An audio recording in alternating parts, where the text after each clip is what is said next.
I built this me, brick by brick.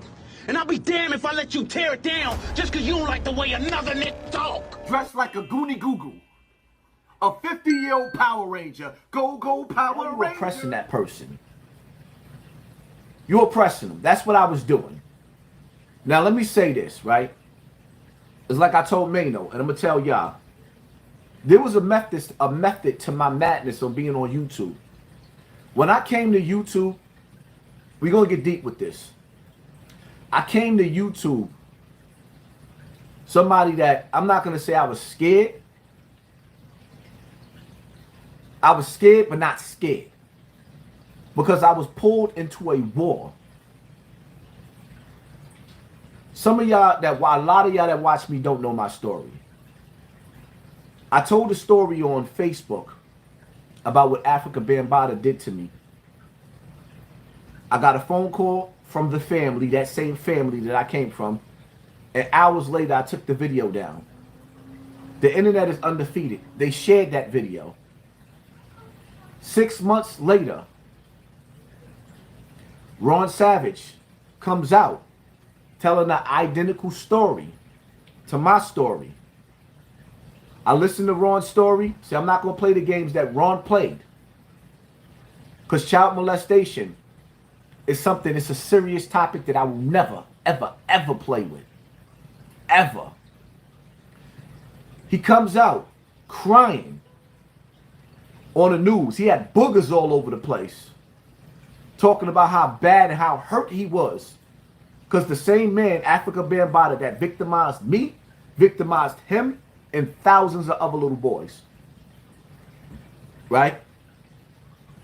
So, when Ron Savage came out, I got a phone call. Yo, they talking about killing you. So what you talking about? He said, look at today's front page of the news. I looks at the front page of the news. Ron Savage is on the front page of the news, crying, talking about he's a victim of Afrika Bambaataa. I get on the phone. I'm calling niggas like, yo, I don't have nothing to do with that nigga. When I came out on Afrika Bambaataa, there was a meeting. We sat down. He apologized in front of our peers for what he did. That was good enough for me. I went away. I didn't want to be embarrassed no more. I didn't want to be called Hassan Campbell. I didn't want this movement. I didn't want this story.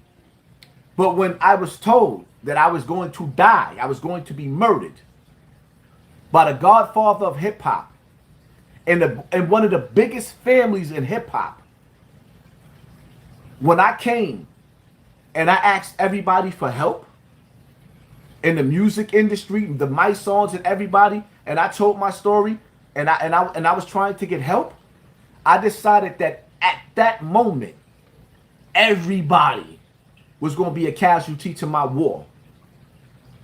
Whatever it took for me to survive, to stay afloat, to get the energy, whatever energy I needed to build where I'm at right now, I was going to do whatever it took.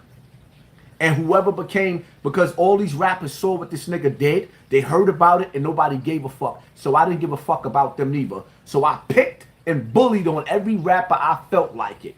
So when people be talking about Hassan Campbell always messing with the woman, when the last time you see me made a video about a female? I stomped and crushed every rapper that I could. Dressed like a goonie goo-goo. A 50-year-old Power Ranger. Go Power Ranger. Like a goonie goo-goo. A 50-year-old Power Ranger. Go Power Ranger.